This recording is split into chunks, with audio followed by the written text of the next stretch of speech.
സംഭവബഹുലമായ ഒരു അതിജീവനത്തിന്റെ കഥ പറയുന്ന കാടകം അടുത്ത മാസം ആദിവാരം റിലീസ് ചെയ്യും.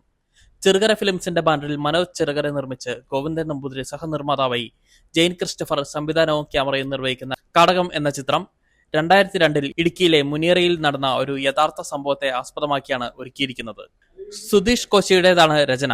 ഒരു പ്രത്യേക ലക്ഷ്യമായി കാട് കയറുന്ന ഒരു കൂട്ടം യുവാക്കൾ, അവർ നേരിടുന്ന പ്രതിസന്ധികൾ, അതിനെ തരണം ചെയ്യാനുള്ള അവരുടെ പരിശ്രമങ്ങൾ തുടങ്ങിയവയാണ് ചിത്രം പറയുന്നത്.